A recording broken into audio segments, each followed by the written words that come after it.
Humor owner ആണ് owner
that I will bear true faith and allegiance to the Constitution of India as by law established, that I will uphold the sovereignty and integrity of India, that I will faithfully and conscientiously discharge my duties as a minister of faith for the Union, and that I will do right to all manner of people in accordance with the Constitution and the law.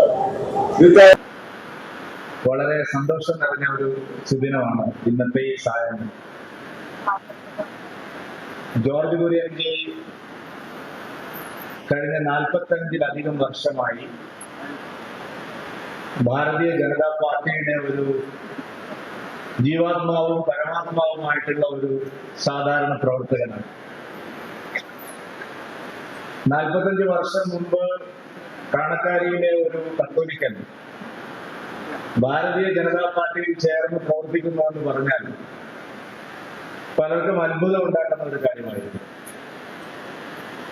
Shri P J തോമസിനെ പോലുള്ള ആളുകൾ ഇവിടെ ഇരിപ്പുണ്ട്. വിരലെണ്ണാവുന്ന ആളുകൾ മാത്രമായിരുന്നു ആ കാലത്ത് ഇന്നത്തെ ഭാരതീയ ജനതാ പാർട്ടിയെ പോലെയല്ല. എന്തെല്ലാം ആരോപണങ്ങളായിരുന്നു പാർട്ടിക്കെതിരെ ഉണ്ടായിരുന്നത്. ഇത് കേവലം സവർണ ഹിന്ദുക്കളുടെ ഒരു പാർട്ടി മാത്രമാണ്, ബ്രാഹ്മണ മേധാവിത്വമാണ് ഇതിനെ നയിക്കുന്നത് തുടങ്ങിയ അനേകം വിശേഷണങ്ങൾ, മോശം വിശേഷണങ്ങൾ കൽപ്പിച്ചിരുന്ന ഒരു പാർട്ടിയിൽ ആ പാർട്ടിയുടെ ആശയങ്ങൾ ശരിയായി മനസ്സിലാക്കി ഇതാണ് ഈ രാജ്യത്തിന് ഏറ്റവും ശരിയായ വഴി എന്ന് തെരഞ്ഞെടുക്കുകയായിരുന്നു ശ്രീ ജോർജ് കുര്യനെ പോലുള്ള അന്നത്തെ പ്രവർത്തകർ. ശ്രീ ജോർജ് കുര്യൻ കേന്ദ്രമന്ത്രി ആവുമ്പോൾ പൊളിറ്റിക്കൽ പണ്ഡിറ്റുകളും മാധ്യമ സിംഹങ്ങളും എല്ലാം അന്തം വിട്ട് മുകളിൽ നോക്കുകയായിരുന്നു. ജോർജ് കുര്യൻ കേന്ദ്രമന്ത്രിയാണ്. അത് സാധിക്കുന്ന ഒരേ ഒരു പാർട്ടി ഭാരതീയ ജനതാ പാർട്ടി മാത്രമാണ്. ജോർജ് കുര്യനെ പോലുള്ള ഒരു സാധാരണ പ്രവർത്തകന്, ഏറ്റവും താഴെത്തട്ടിൽ മുതൽ പ്രവർത്തിച്ചു വന്ന ഒരു സാധാരണ പ്രവർത്തകന് നരേന്ദ്രമോദിയോടൊപ്പം കേന്ദ്ര ക്യാബിനറ്റിൽ ഇരിക്കാൻ കഴിയുന്നു എന്നുള്ളത് ഭാരതീയ ജനതാ പാർട്ടിയിൽ മാത്രം നടക്കുന്ന ഒരു കാര്യമാണ്.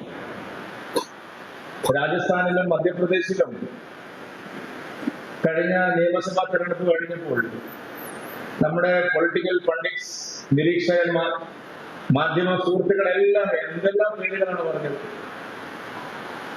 രാജസ്ഥാൻ മുഖ്യമന്ത്രി പാർലമെന്ററി പാർട്ടി യോഗത്തിന് എത്തിയിട്ട് ഏറ്റവും പുറകിലത്തെ ബെഞ്ചിലാണ് ഇരുന്നത്. ഏറ്റവും പുറകിലത്തെ ബെഞ്ചിൽ. അദ്ദേഹം മുഖ്യമന്ത്രി പദവിയുടെ ഒരു തട്ടിലും അദ്ദേഹത്തിന്റെ പേരുണ്ടായിരുന്നില്ല. ഒരാളും അദ്ദേഹത്തിന്റെ പേര് പറഞ്ഞിട്ടില്ല.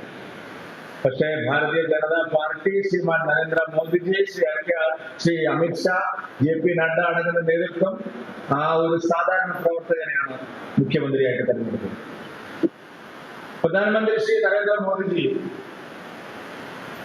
കേരളത്തിൽ നിന്ന് തെരഞ്ഞെടുക്കപ്പെട്ട ശ്രീ സുരേഷ് ഗോപിയോടൊപ്പം ഒരു മന്ത്രി കൂടി വേണമെന്ന് ആഗ്രഹം പ്രകടിപ്പിക്കുകയും അത് കേന്ദ്രത്തിലെ ഭാരതീയ ജനതാ പാർട്ടി നേതൃത്വവുമായിട്ട് ആശയവിനിമയം നടത്തുകയും അതുമായി ബന്ധപ്പെട്ട ചർച്ചകളിലേക്ക് പോവുകയും ചെയ്തപ്പോൾ മറ്റൊരു പേരിനെ കുറിച്ചും ചിന്തിക്കാനില്ലായിരുന്നു ഭാരതീയ ജനതാ പാർട്ടിയുടെ നേതൃത്വത്തിന്. ഒരേ ഒരു പേരിലേക്കാണ് നടത്തിയത്. ഈ തെരഞ്ഞെടുപ്പ് വലിയ സന്ദേശങ്ങൾ കേരളത്തിന് നൽകുന്ന ഒരു തെരഞ്ഞെടുപ്പാണ്. എതിരാളികൾ എന്തെല്ലാം വിമർശനങ്ങളും ആക്ഷേപങ്ങളും ചൊരിഞ്ഞാലും കഴിഞ്ഞ ലോക്സഭാ തെരഞ്ഞെടുപ്പിന്റെ പരിണാമം കേരളത്തിൽ അടുത്ത ഒരു 50 വർഷത്തേക്കെങ്കിലും മിനിമം ഉണ്ടാവാൻ പോകുന്ന വലിയ ചരിത്രങ്ങളിലേക്കുള്ള ഒരു സൂചന നൽകുന്ന ഒരു തെരഞ്ഞെടുപ്പാണ്. പാർലമെന്റിലേക്ക് ഒരു സീറ്റ് കിട്ടി MP ആയി ജയിച്ചു എന്നത് മാത്രമല്ല, പ്രബലമായ 2 മുന്നണികളോട് ഏറ്റുമുട്ടി ഇവിടുത്തെ എല്ലാ മാധ്യമ പ്രവർത്തകരുടെയും പ്രചാരണങ്ങളെ അതിജീവിച്ചുകൊണ്ട് ഭാരതീയ ജനതാ പാർട്ടിയും ദേശീയ ജനാധിപത്യ സഖ്യവും 20% വോട്ട് കേരളത്തിൽ സമാഹരിച്ചിരിക്കുന്നു എന്നുള്ളത് ഏറ്റവും വലിയ ഒരു മാറ്റത്തിന്റെ തുടക്കമാണെന്നുള്ള കാര്യത്തിൽ സംശയമില്ല. ഇത്തവണത്തിന്റെ തെരഞ്ഞെടുപ്പിന്റെ ഫലം നിങ്ങൾ നോക്കിയാൽ കേരളത്തിലെ പ്രമുഖരായിട്ടുള്ള എല്ലാ പാർട്ടികളിലും പെട്ട രാഷ്ട്രീയ നേതാക്കന്മാരുടെ വീടുകൾ സ്ഥിതി ചെയ്യുന്ന, അവരുടെ കുടുംബങ്ങൾ സ്ഥിതി ചെയ്യുന്ന ബൂത്തുകൾ നിങ്ങൾ പരിശോധിക്കണം. ഇവിടെ പല മാധ്യമങ്ങളും അത് എഴുതിയിട്ടില്ല. മുഖ്യമന്ത്രി ശ്രീ പിണറായി വിജയന്റെ ബൂത്തിൽ ഭാരതീയ ജനതാ പാർട്ടിക്ക് കഴിഞ്ഞ തെരഞ്ഞെടുപ്പിനെ കിട്ടിയതിനേക്കാൾ കൂടുതൽ 2 ഇരട്ടി വോട്ടിന്റെ വർധനമാണ് ഉണ്ടായിരിക്കുന്നത്. കേരളത്തിന്റെ മുൻ മുഖ്യമന്ത്രിയായിരുന്ന ശ്രീ VS അച്യുതാനന്ദൻ ജീവിക്കുന്ന പ്രദേശത്ത് ഭാരതീയ ജനതാ പാർട്ടിയാണ്, ദേശീയ ജനാധിപത്യ സഖ്യമാണ് ഏറ്റവും മുന്നിൽ നിൽക്കുന്നത്. കേരളത്തിന്റെ മുൻ പ്രതിപക്ഷ നേതാവും ആഭ്യന്തര മന്ത്രിയും എല്ലാമായിരുന്ന ശ്രീ രമേശ് ചെന്നിത്തലയുടെ വീട് സ്ഥിതി ചെയ്യുന്ന സ്ഥലത്ത് ഏറ്റവും വലിയ മുന്നേറ്റം നടത്തി മുന്നിൽ വന്നിരിക്കുന്നത് ഭാരതീയ ജനതാ പാർട്ടിയാണ്. ശ്രീ K മുരളീധരൻ ജീവിക്കുന്ന സ്ഥലത്ത് ഏറ്റവും വലിയ ഭൂരിപക്ഷത്തോടെ മുമ്പിൽ വന്നിരിക്കുന്നത് ഭാരതീയ ജനതാ പാർട്ടിയാണ്. ഇടതു മുന്നണിയിലെയും വലതു മുന്നണിയിലെയും പ്രധാനപ്പെട്ട നേതാക്കന്മാരെല്ലാം താമസിക്കുന്നിടത്ത് ഇത്തവണ ഭാരതീയ ജനതാ പാർട്ടിയും ദേശീയ ജനാധിപത്യ സഖ്യവുമാണ് 1ാം സ്ഥാനത്ത് വന്നിരിക്കുന്നത്. കഴിഞ്ഞ ലോക്സഭാ തെരഞ്ഞെടുപ്പിൽ UDF-ന്റെയും LDF-ന്റെയും പ്രതിനിധികളായി ലോക്സഭയിലേക്ക് മത്സരിച്ച ഒട്ടുമിക്ക സ്ഥാനാർത്ഥികളുടെ വാർഡുകളിൽ ബൂത്തുകളിലും ഒട്ടുമിക്ക 90% LDF UDF സ്ഥാനാർത്ഥികളുടെ ബൂത്തുകളിൽ BJP ആണ് 1ാം സ്ഥാനത്ത് വന്നത്. ദേശീയ ജനാധിപത്യ സഖ്യമാണ് 1ാം സ്ഥാനത്ത് വന്നിരിക്കുന്നത്. കേരളത്തിന്റെ രാഷ്ട്രീയ സാമൂഹ്യ ചരിത്രത്തിൽ ഇടം നേടിയ പ്രധാനപ്പെട്ട സ്ഥലങ്ങളിലെല്ലാം, ഞാൻ എല്ലാ പേരുകളും പറയുന്നത്, സാമൂഹ്യ നവോത്ഥാനം, സ്വാതന്ത്ര്യ സമരം, വലിയ വലിയ ഐതിഹാസികമായ പോരാട്ടം നടന്ന മണ്ണുകളിലെല്ലാം ഈ കോട്ടയത്ത് നിങ്ങൾ നോക്കിയാൽ ചരിത്ര പ്രസിദ്ധമായ വൈക്കം സത്യാഗ്രഹം നടന്ന ബൂത്തിൽ വമ്പിച്ച ഭൂരിപക്ഷത്തോടുകൂടി, കഴിഞ്ഞ തവണ കിട്ടിയതിനേക്കാളും വലിയ ഭൂരിപക്ഷത്തോടുകൂടി മുന്നോട്ട് പോയിരിക്കുന്നത് ഭാരതീയ ജനതാ പാർട്ടിയാണ്, ദേശീയ ജനാധിപത്യ സഖ്യമാണ്. കേരളത്തിലെ എല്ലാ തീർത്ഥ സ്ഥലങ്ങളിലും, അത് പത്മനാഭസ്വാമി ക്ഷേത്രം മുതൽ മധൂർ മകനന്ദേശ്വര ക്ഷേത്രം വരെയുള്ള പ്രമുഖ ഹൈന്ദവ ക്രൈസ്തവ ദേവാലയങ്ങൾ സ്ഥിതി ചെയ്യുന്ന ഗ്രാമങ്ങളിലെല്ലാം നിങ്ങൾ കണക്കുകൾ നോക്കിയാൽ ഇത്തവണ മുന്നിലോടിയെത്തിയിരിക്കുന്നത് ഭാരതീയ ജനതാ പാർട്ടിയാണ്, ദേശീയ ജനാധിപത്യ സഖ്യമാണ്. ഒരു രാഷ്ട്രീയ മാറ്റം കേരളത്തിലെ ജനങ്ങൾ ആഗ്രഹിക്കുന്നു. ഒരു രാഷ്ട്രീയ മാറ്റത്തിന് കേരളത്തിന്റെ മണ്ണ് പാകപ്പെട്ട് കഴിഞ്ഞിരിക്കുകയാണ്.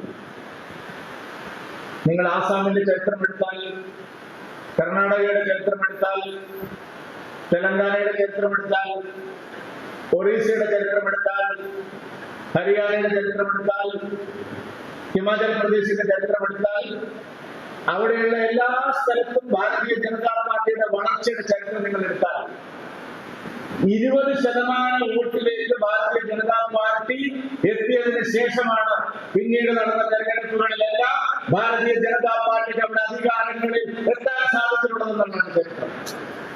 ഇത്രയും പ്രബലമായ 2 മുന്നണികൾ ഞങ്ങളുടെ മുന്നണി ഒരു നവാഗത മുന്നണിയാണ്. ആ മുന്നണിയിൽ പ്രബലമായ ഒരു ഘടകകക്ഷിയേ ഉള്ളൂ, അത് BDJS ആണ്. ബാക്കി ചെറിയ കക്ഷികളാണ്. വെറും 8 വർഷത്തെ വലിപ്പം മാത്രമല്ല, അത് മാത്രമേ ഞങ്ങളുടെ മുന്നണിക്കുള്ളൂ കാലയളവ്. ആ മുന്നണി ഇന്ന് 2 മുന്നണികളോട് മത്സരിച്ച് മുഖ്യമന്ത്രിയുടെ പാർട്ടി 19 നിയമസഭാ മണ്ഡലങ്ങളിൽ ലീഡ് ചെയ്യുമ്പോൾ ഇതുവരെ ഒരു സീറ്റിലും ജയിച്ചിട്ടില്ലാത്ത ഭാരതീയ ജനതാ പാർട്ടി NDA 11 നിയമസഭാ മണ്ഡലങ്ങൾ ലീഡ് ചെയ്യുകയാണ്. മുഖ്യമന്ത്രിയുടെ പാർട്ടിയും ഭാരതീയ ജനതാ പാർട്ടിയുടെ തമ്മിലുള്ള വോട്ട് വ്യത്യാസം നിങ്ങൾ നോക്കിയാൽ മറികടക്കാൻ അതിവേഗം കഴിയുന്ന ഒരു ചെറിയ വോട്ട് വ്യത്യാസം മാത്രമാണ്. ഞങ്ങൾ ആദ്യമേ തന്നെ പറഞ്ഞിരുന്നത് ഒരു ഗെയിം ചേഞ്ചർ ഇലക്ഷൻ ആയിരിക്കും. ആശയപരമായ ഒരു മാറ്റമാണ് ഇവിടെ ഉണ്ടാവുന്നത്, കേവലമായ ഒരു വോട്ട് വർധനമല്ല. അതാണ് വിപ്ലവത്തിന്റെ മണ്ണിൽ പുന്നപ്രയിലും വയലാറിലും ഭാരതീയ ജനതാ പാർട്ടി ലീഡ് ചെയ്യുന്നത് നാം കണ്ടത്.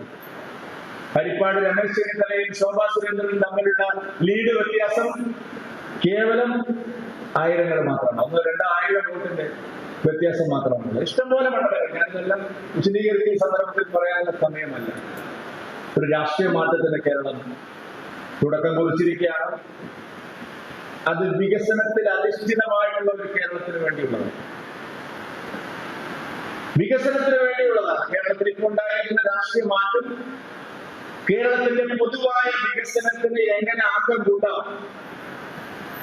അതുകൊണ്ടാണ് ആദരണീയനായ പ്രധാനമന്ത്രി ശ്രീ നരേന്ദ്രമോദിജി സുരേഷ് ഗോപിയോടൊപ്പം ശ്രീ ജോർജ് കുര്യനെയും മന്ത്രിയാക്കിയിരിക്കുന്നത്. കേരളത്തിന് പ്രധാനമന്ത്രി നൽകിയ വകുപ്പുകൾ മാത്രം നിങ്ങൾ പരിശോധിച്ചാൽ മതി. കേരളത്തിന് ഏറ്റവും അനന്തമായ സാധ്യതകളുള്ള, കേരളത്തിന് ഏറ്റവും അത്യാവശ്യം വേണ്ട വകുപ്പുകളാണ് ശ്രീ സുരേഷ് ഗോപിക്കും ശ്രീ ജോർജ് കുര്യനും പ്രധാനമന്ത്രി നൽകിയിരിക്കുന്നത്. ഇത്രയും തീരദേശമുള്ള മറ്റൊരു സ്റ്റേറ്റും ഇന്ത്യയിലില്ല. ഇത്രയും പ്രകൃതി കനിഞ്ഞ് അനുഗ്രഹിച്ച മറ്റൊരു സംസ്ഥാനവും ഇന്ത്യയിലില്ല. ദൈവത്തിന്റെ സ്വന്തം നാട്.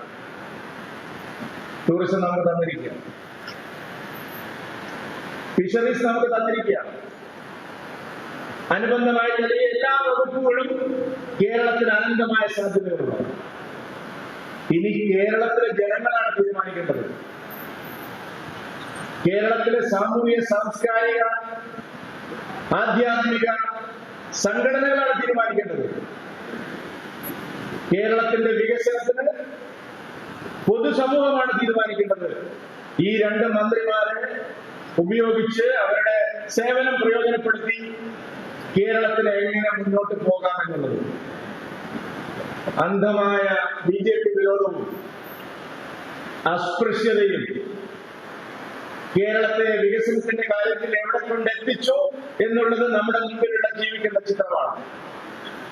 കഴിഞ്ഞ 10 വർഷം കേരളത്തിന് മിസ് ചെയ്തു. 2014 മുതൽ 24 വരെയുള്ള കാലയളവ് ഇവിടെ ഭരിക്കുന്നവരുടെയും പ്രതിപക്ഷത്തിന്റെയും തെറ്റായ സമീപനം കാരണം കേരളത്തിന്റെ വളർച്ചയ്ക്ക് വലിയ തടസ്സം സൃഷ്ടിച്ചു.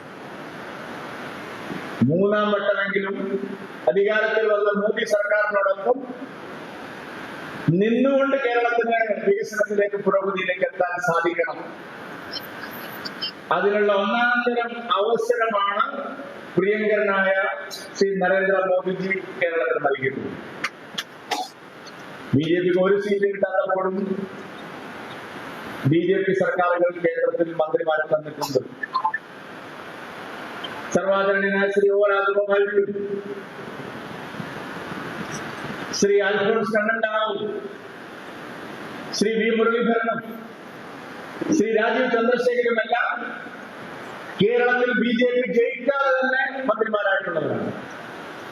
കഠിനമായ പരിശ്രമങ്ങളാണ് അവർ കേരളത്തിന് വേണ്ടി നടത്തിയത്. ശ്രീ O രാജഗോപാൽ റെയിൽവേ മന്ത്രിയായിരുന്നപ്പോഴാണ് കേരളത്തിൽ ഇന്ന് കാണുന്ന റെയിൽവേ വികസനത്തിന്റെ എല്ലാ അടിത്തറയും പാകിയത് ശ്രീ O രാജഗോപാൽ. ശ്രീ V മുരളീധരനും രാജീവ് ചന്ദ്രശേഖരും ശ്രീ അൽഫോൺസ് കണ്ണന്താനവും അവരവരുടെ വകുപ്പുകളിൽ മികച്ച മന്ത്രിമാരായിട്ടാണ് അവർ പ്രവർത്തിച്ചത്. പക്ഷേ കേരളത്തിലെ മാറി മാറി വരുന്ന സർക്കാരുകൾ, ഭരണ നേതൃത്വങ്ങൾ, രാഷ്ട്രീയ സംവിധാനങ്ങൾ ഭാവാത്മകമായ ഒരു നിലപാട് സ്വീകരിച്ച് കേരളത്തിന്റെ പുരോഗതിക്ക് അതിനെ പ്രയോജനപ്പെടുത്താൻ അവർ തയ്യാറായില്ല.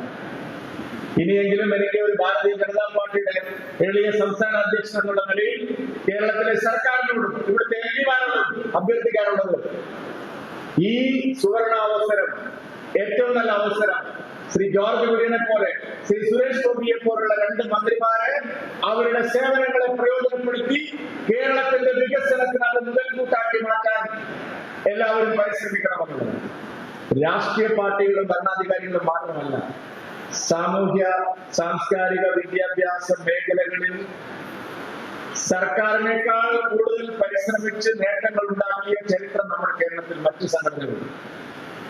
വിദ്യാഭ്യാസ രംഗത്തും ആരോഗ്യ രംഗത്തുമെല്ലാം കേരളത്തിലെ ക്രൈസ്തവ സഭകൾ നൽകിയിട്ടുള്ള സംഭാവനകൾ ഒരുപക്ഷെ ഇന്ന് പല ലോകരാജ്യങ്ങളുടെയും അടുത്തേക്ക് വിദ്യാഭ്യാസ മേഖലയിലും ആരോഗ്യ മേഖലയിലും ഒക്കെ നമുക്ക് മുന്നോട്ട് പോകാൻ അവർ നൽകിയിട്ടുള്ള സംഭാവനകൾ ചരിത്രം രേഖപ്പെടുത്തിയിട്ടുള്ളതാണ്.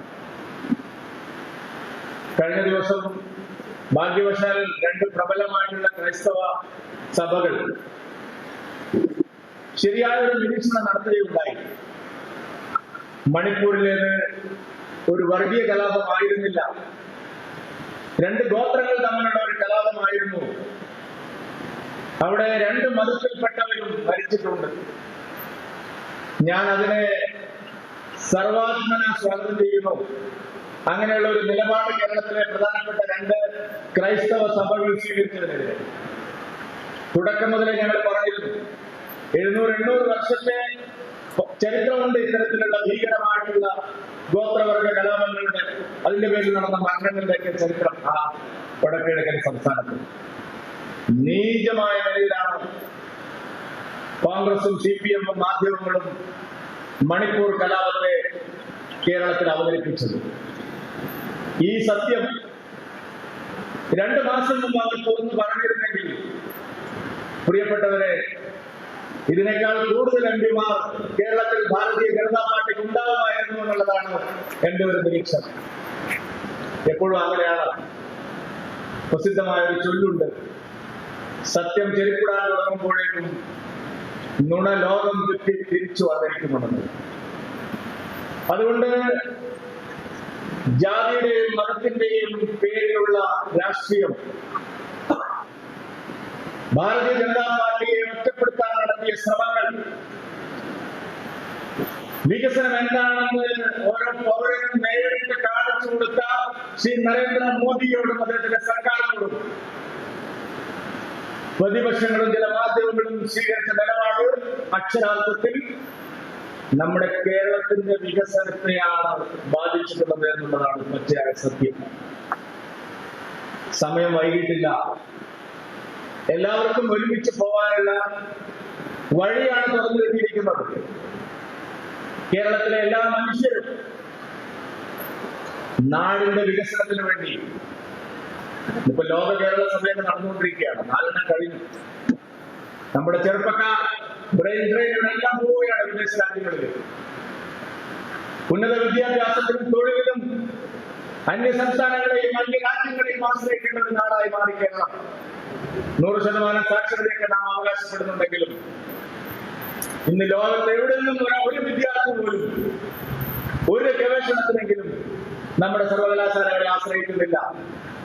അത്ര വലിയ നിലവാര തകർച്ചയാണ്. എന്തിന് മഹാരാജാസ് കോളേജ് ഉൾപ്പെടെയുള്ള റെഗുലർ കോളേജുകളിൽ പോലും കേവലം ഡിഗ്രി ക്ലാസ്സുകളിൽ പോലും കുട്ടികളില്ല. സമ്പൂർണമായിട്ടുള്ള തകർച്ചയാണ് ഉണ്ടായിരിക്കുന്നത്. ആരോഗ്യരംഗത്ത് നാം നേടിയ നേട്ടങ്ങളെല്ലാം പുറകോട്ട് പോവുകയാണ്. നാം നിർമ്മാർജ്ജനം ചെയ്ത പല മഹാമാരികളും 10 മടങ്ങ് ശക്തിയോടെ തിരിച്ചു വരികയാണ്. സംരംഭകത്വം ഇന്ത്യയിൽ എല്ലായിടത്തും വികസിക്കുമ്പോൾ കേരളത്തിൽ മാത്രം ഒരു ചെറുപ്പക്കാരനും സംരംഭകത്വം വർദ്ധിപ്പിക്കാൻ കഴിയുന്നില്ല. കുവൈത്തിൽ മരണമടഞ്ഞ 24 മലയാളികളുടെ കണ്ണീരിന്റെ കഥ ആ കുടുംബത്തിന് നാം കണ്ടു. കോടാനുകോടി രൂപയുടെ സമ്പാദ്യം വിദേശത്ത് പോയി ഉണ്ടാക്കുന്ന പ്രവാസി മലയാളി അതിലൊരു ചില്ലിക്കാശ് പോലും കേരളത്തിൽ നിക്ഷേപം ഇറക്കി ഇവിടെ ഒരു സംരംഭം ആരംഭിക്കാമെന്ന് മനസ്സുകൊണ്ട് ആഗ്രഹിക്കുന്നില്ല. എല്ലാ തലത്തിലും നമ്മൾ ഒരു പരാശ്രയ സംസ്ഥാനമായി മാറിയിരിക്കുകയാണ്. ഉപ്പ് തൊട്ട് കർപ്പൂരം വരെയുള്ള എല്ലാ സാധനങ്ങളും എല്ലാ കാര്യത്തിലും അന്യ സംസ്ഥാനങ്ങളെ ആശ്രയിക്കുന്ന ഒരു സമ്പൂർണ്ണ പരാശ്രയ സംസ്ഥാനമായി കേരളം മാറിയിരിക്കുകയാണ്. അതിന് കാരണം ഈ പ്രത്യയശാസ്ത്ര ദാർഢ്യമാണ്. ഇത് കേരളമാണ്. ഇവിടെ BJPക്ക് ബാലികരാണ് എന്നുള്ള ഈ പ്രത്യയശാസ്ത്ര ദാർഢ്യമാണ്. നമുക്ക് വികസനം ആവശ്യമില്ല, മറിച്ച് BJPയെ മാറ്റി നിർത്തിയാൽ മതി എന്നുള്ള ഈ രണ്ട് മുന്നണികളുടെയും നകാരാത്മകമായ നിലപാടാണ്. പ്രിയപ്പെട്ടവരെ, ആ നിലപാടിലുള്ള കണക്കറ്റ തിരിച്ചടിയാണ് ഈ ലോക്സഭാ തെരഞ്ഞെടുപ്പിന്റെ ഫലത്തിലൂടെ കേരളത്തിലെ ജനങ്ങൾ നൽകിയിരിക്കുന്നു എന്നുള്ളതാണ് ഇതിന്റെ ഏറ്റവും വലിയ സന്ദേശം. ഞാൻ ദീർഘിപ്പിക്കുന്നില്ല. ജോർജ് കുര്യൻജിയുടെ വാക്കുകൾ കേൾക്കാനാണ് നിങ്ങൾ കാത്തിരിക്കുന്നത്. അദ്ദേഹത്തെ ആശംസിക്കാൻ എത്തിയിട്ടുള്ള പ്രഗത്ഭരായിട്ടുള്ള വ്യക്തികളിലൂടെ ഇരിക്കുകയാണ്. ശരിയായ ഈ മാറ്റം ജനങ്ങൾക്ക് ഉപകാരപ്പെടുന്ന തരത്തിൽ, ഇവിടുത്തെ ഓരോ പൗരനെയും നേരിട്ട് ബാധിക്കുന്ന തരത്തിൽ നമുക്കതിനെ പ്രയോജനപ്പെടുത്താൻ സാധിക്കണം. ശ്രീ ജോർജ് കുര്യനും ശ്രീ സുരേഷ് ഗോപിയും ഏതെങ്കിലും ഒരു പാർട്ടിയുടെ മാത്രം മന്ത്രിയല്ല, ഏതെങ്കിലും ഒരു സമുദായത്തിന്റെയും മന്ത്രിയല്ല. ജോർജ് കുര്യനും സുരേഷ് ഗോപിയും 4.5 കോടി വരുന്ന കേരളത്തിലെ എല്ലാ പൗരന്മാരുടെയും മന്ത്രിയാണ്. ഏത് സമയത്തും നിങ്ങൾക്ക് അവരുടെ വാതിലുകൾ മുട്ടാം. ജനങ്ങളുടെ ആവശ്യങ്ങൾക്കുമായി സദാ തുറന്നിട്ടിരിക്കും കേരളത്തിലെ 2 BJP മന്ത്രിമാരുടെയും വാതിലുകൾ. കെട്ടുകാഴ്ചകളില്ലാതെ അവർ ജനങ്ങൾക്ക് വേണ്ടി ഉണ്ടാവും എന്ന് ഭാരതീയ ജനതാ പാർട്ടി അധ്യക്ഷൻ എന്നുള്ള നിലയിൽ ഞാനിവിടെ പറയാൻ ആഗ്രഹിക്കുകയാണ്. ഈ 5 കൊല്ലം നമുക്ക് വികസനത്തിന്റെ വെള്ളി വെളിച്ചം കേരളത്തിലെ ഓരോ പൗരനും ആശ്രയിക്കാൻ കഴിയുന്ന ഒരു അഭയ സങ്കേതമായി ഈ 2 മന്ത്രിമാരുടെയും ഓഫീസുകൾ മാറട്ടെ എന്ന് ഞാൻ ആശിക്കുന്നു. ലളിതമായ ജീവിത ശൈലിയും സാധാരണക്കാരനെ പോലെ ഈ നാട്ടിൽ നിങ്ങളുടെയൊക്കെ മുമ്പിൽ ജീവിച്ച ജോർജ് കുര്യൻ, എനിക്ക് ഉറപ്പുണ്ട് 5 കൊല്ലം കഴിയുമ്പോഴും ഇതേ ജോർജ് കുര്യൻ തന്നെയായിട്ട് നിങ്ങളുടെ മുമ്പിൽ വരും. അത്രയും ലാളിത്യത്തോടെ, അതേ ജീവിത ശൈലിയോടെ എന്നെനിക്ക് ഉറപ്പുണ്ട്. ജോർജ് കുര്യൻ ഞങ്ങളുടെ പാർട്ടിക്കകത്ത് എപ്പോഴും ഭാഗ്യം ചെയ്തിട്ടുള്ള ഒരു പ്രവർത്തനം. BJPക്ക് അധികാരത്തിന്റെ ഏതെങ്കിലും ഒരു അവസരം ലഭിക്കാൻ ഇടവന്നിട്ടുണ്ടോ അന്നെല്ലാം പ്രിയപ്പെട്ട ജോർജ് കുര്യന് ദൈവം അവിടെ ആ അധികാര സ്ഥാനത്തിൽ ഇരിക്കാൻ അവസരം കൊടുത്തിട്ടുണ്ട്. വീണ്ടും മോദിക്കും പാർട്ടിക്കും ജോർജ് കുര്യനെ പരിഗണിക്കേണ്ടി വന്നതും ആ കാലയളവിലൊന്നും അധികാരത്തിന്റെ ഒരു ലഹരിയും ഒരു തരത്തിലും ജോർജ് കുര്യനെ ബാധിച്ചിരുന്നില്ല. ഇരുന്ന കസേരയുടെ മഹത്വം എന്താണെന്ന് മനസ്സിലാക്കി അതിന്റെ ശുദ്ധി 100% കാത്തുസൂക്ഷിച്ചുള്ള പൊതുപ്രവർത്തകനാണ് ശ്രീ ജോർജ് കുര്യൻ. അടുത്ത 5 കൊല്ലവും കേരളത്തിലെ ജനങ്ങൾ അതാണ് ജോർജിൽ നിന്ന് പ്രതീക്ഷിക്കുന്നത്. പാർട്ടി അങ്ങനെയാണ് ജോർജ് കുര്യനെ മോൾഡ് ചെയ്തിരിക്കുന്നത്. അദ്ദേഹം തന്നെ പറഞ്ഞിട്ടുണ്ട്, എന്നെ മോൾഡ് ചെയ്തത് ശ്രീ രാജഗോപാൽജി, ഭാരതീയ ജനതാ പാർട്ടിയുടെ അനേകം നേതാക്കന്മാർ, രാജേട്ടൻ മുതൽ ഇത്രയും പ്രഗത്ഭനായിട്ടുള്ള രാജേട്ടൻ മുതൽ ഈ എളിയ പ്രവർത്തകനായിട്ടുള്ള എന്നോടൊപ്പം വരെ പാർട്ടിയുടെ സംസ്ഥാന കാലമായി ഇരുന്നും പ്രവർത്തിക്കാൻ കഴിഞ്ഞിട്ടുള്ള 40 കൊല്ലത്തെ അനുഭവ പാരമ്പര്യം ശ്രീ ജോർജിന് മറ്റാർക്കും ലഭിക്കാത്ത വലിയൊരു മുതൽക്കൂട്ടാണ്. ആ അനുഭവം, ആ എക്സ്പീരിയൻസ് ഈ 5 കൊല്ലം ജോർജ് കുര്യൻ വിദഗ്ധമായി നല്ല നിലയിൽ ഉപയോഗിക്കുമെന്ന് ഞാൻ പൂർണ്ണമായിട്ടും ഉറച്ചു വിശ്വസിക്കുന്നു. നിങ്ങളുടെ എല്ലാവരുടെയും അകമഴിഞ്ഞ പിന്തുണ എപ്പോഴും ജോർജ് ഉണ്ടാകണം എന്നൊരിക്കൽ കൂടി അഭ്യർത്ഥിച്ചുകൊണ്ട് ഈ സമ്മേളനം ഔപചാരികമായി ഉദ്ഘാടനം ചെയ്തുകൊണ്ട് ഞാൻ വാക്കുകൾ അവസാനിപ്പിക്കുന്നു. നിങ്ങൾക്ക് നമസ്കാരം.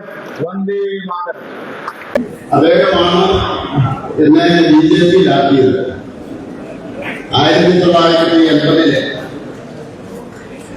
മാന്നാനം മെഡിക്കൽ കോളേജിൽ ഞാൻ വിദ്യാർത്ഥി ജനതയിൽ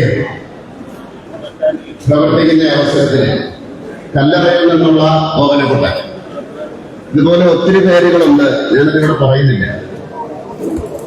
അദ്ദേഹമാണ് എന്താണ് സംഘം, എന്താണ് സംഘപരിവാർ എന്ന് എന്നെ പഠിപ്പിച്ചത്.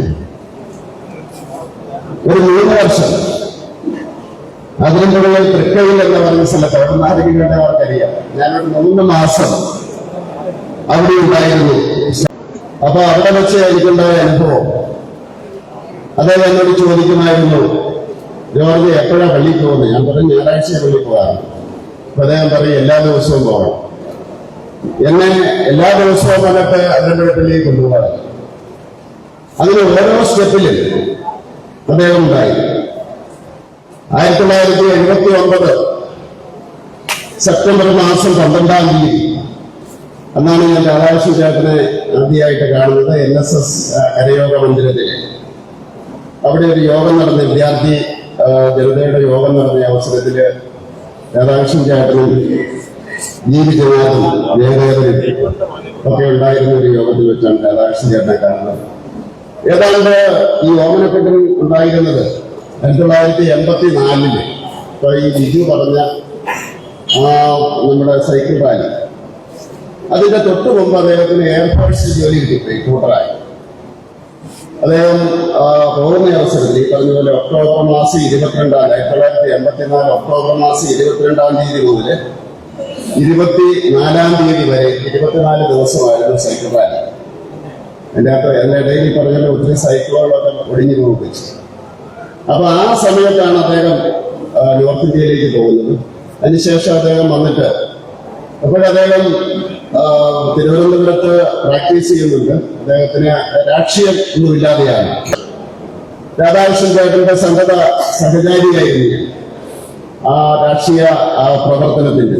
പിന്നെ KP sir, KS Sreedharan Nair, അതുപോലെ തന്നെ G കുര്യൻ, ശർമാജി, ഇന്ദുചൂടൻ, നാരായണ നമ്പൂതിരി, രാധാകൃഷ്ണൻ, ഇവരൊക്കെയായിരുന്നു ആദ്യഘട്ടത്തിലെ എന്റെ ഈ രാഷ്ട്രീയ പ്രവർത്തനത്തിന്റെ ആ ഭാഗത്ത് ഉണ്ടായിരുന്നത്. അതിനുശേഷം ധാരാളം പ്രവർത്തകർ, ഞാൻ ഈ ഓമനക്കുട്ടനെ പറഞ്ഞതുപോലെ ഒത്തിരി പേരുണ്ട്. ഇനിയുള്ള ദിവസങ്ങളിൽ ഞാൻ ചില വ്യക്തികളുടെ വീട്ടിലും അതുപോലെ സ്ഥാപനങ്ങളിലും ഒക്കെ പോകും.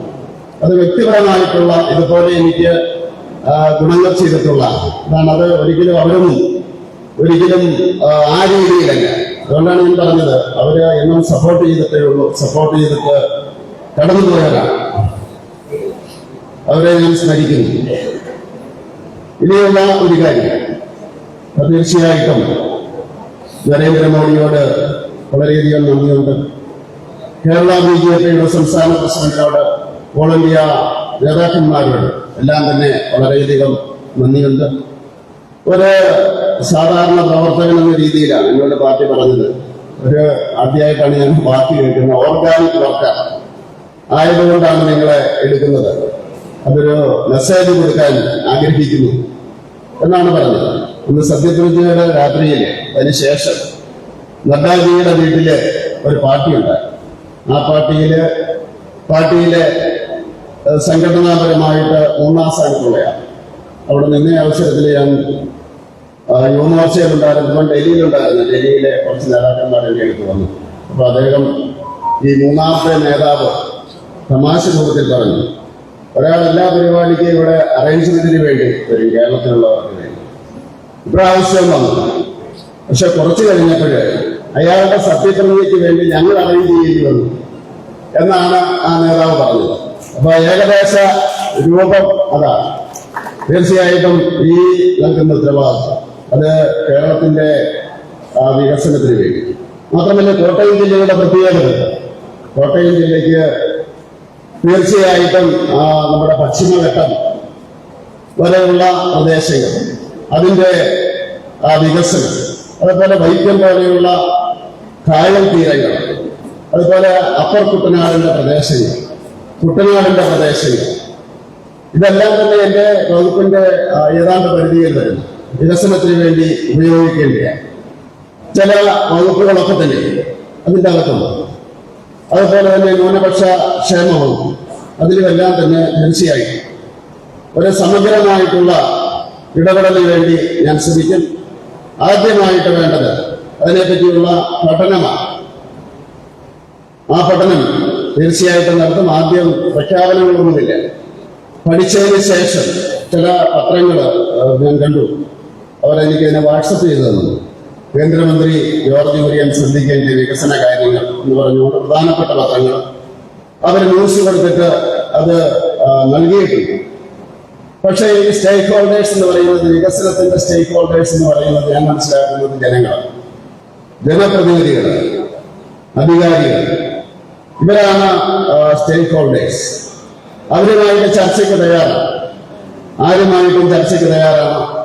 സുരേന്ദ്രൻ ഇവിടെ പറഞ്ഞതുപോലെ രാജേട്ടിന്റെ കൂടെ ഓസ്റ്റിയായിട്ട് ഞാൻ ജോയിൻ ചെയ്ത ആദ്യത്തെ ദിവസം അദ്ദേഹം എനിക്ക് തന്ന ഉപദേശം അതൊരു വെളിപാട് പോലെയായി. അദ്ദേഹം പറഞ്ഞു, ഞാൻ ഇന്ത്യൻ ഭരണഘടനയുടെ അടിസ്ഥാനത്തിൽ സത്യപ്രതിജ്ഞ ചെയ്ത ഒരു മന്ത്രിയാണ്. എന്നെ സംബന്ധിച്ചിടത്തോളം രാഷ്ട്രീയമില്ല, എന്നെ സംബന്ധിച്ചിടത്തോളം ജാതിയും മതവുമില്ല, അങ്ങനെ പ്രത്യേക സ്നേഹവും അതുപോലെ തന്നെ വിദ്വേഷവുമില്ല. അത് തന്നെയായിരിക്കണം നിങ്ങൾ നോക്കേണ്ടത്. വരുന്ന വിഷയങ്ങൾ ജനുവനാണോ എന്ന് നോക്കിയിട്ട് തീരുമാനമെടുക്കാനുള്ള ആർജവം നിങ്ങൾക്കുണ്ടാക്കണം എന്ന് പറഞ്ഞിട്ട് ഒരു ഓഫീസിന്റെ ചുമതല മുഴുവൻ വിശ്വാസത്തോടുകൂടി എന്നെ ഏൽപ്പിക്കുകയാണ് ചെയ്തത്. എന്നെ കഴിയാവുന്ന രീതിയിൽ ഞാൻ അതിനുവേണ്ടി ശ്രമിച്ചു. എല്ലാവരും പറയുന്നത് പോലെ ഓ രാജഗോപാലിന്റെ ശിഷ്യൻ അദ്ദേഹത്തെ പോയി പ്ലേസ് ചെയ്തിട്ടുണ്ടായതല്ല, പാർട്ടി വിട്ടതാണ്. പാർട്ടിയുടെ തീരുമാനത്തിന്റെ അടിസ്ഥാനത്തിലാണ് നിങ്ങൾ ഓ രാജഗോപാലിന്റെ കീഴിൽ ട്രെയിനിങ് എടുക്കണമെന്ന് പറഞ്ഞത്. അതിന്റെ അടിസ്ഥാനത്തിൽ കിട്ടിയ ട്രെയിനിങ്ങാണ്, അത് വലിയ ട്രെയിനിങ് തന്നെയാണ്. അത് അദ്ദേഹം ഞാൻ സത്യപ്രതിജ്ഞ ചെയ്യാൻ വേണ്ടി ഒരാളെ ആദ്യം വിളിച്ചു. വീട്ടിലേക്ക് വിളിക്കാനുള്ള സമയം കഴിച്ചിരുന്നു എനിക്കറിയാം. അത് പണിച്ചു പറയാൻ എനിക്ക് സാധിച്ചില്ല. അത് കഴിഞ്ഞ് ആദ്യം വിളിക്കുന്നത് രാജേട്ടനെയാണ്. അപ്പൊ രാജേട്ടൻ ഇതെല്ലാം തന്നെ ഓർമ്മിച്ചു. എല്ലാ അനുഗ്രഹങ്ങളും ഉണ്ടാകും എന്നാണ് രാജേട്ടൻ പറഞ്ഞത്. അപ്പൊ അത് ആ മാർഗനിർദ്ദേശം എനിക്കുണ്ട്. അതിന്റെ അടിസ്ഥാനത്തിലായിരിക്കും പ്രവർത്തിക്കുന്നത്. തീർച്ചയായിട്ടും ഓരോ പ്രവർത്തകരെയും എനിക്കറിയാം, നിങ്ങളുടെ വികാരങ്ങൾ അറിയാം. നിങ്ങളെപ്പോലെ തന്നെയാണ് ഞാനും. എന്നോട് കേന്ദ്ര നേതൃത്വം പറഞ്ഞതുപോലെ ഒരു സാധാരണ പ്രവർത്തകൻ പ്രവർത്തിച്ച് മുകളിലേക്ക് വരികയും അങ്ങനെയുള്ളവരെ അംഗീകരിക്കുകയും ചെയ്യുന്ന ഒരു രാഷ്ട്രീയ പാർട്ടിയാണത്. അപ്പൊ ആ ഉത്തരവാദിത്തങ്ങളെല്ലാം ഉൾക്കൊണ്ടുകൊണ്ട്, ആ ധാർമ്മികത ഉൾക്കൊണ്ടുകൊണ്ട് പ്രവർത്തിക്കണം. എന്നോട് ജാതിയും മതമൊന്നും പറഞ്ഞില്ല.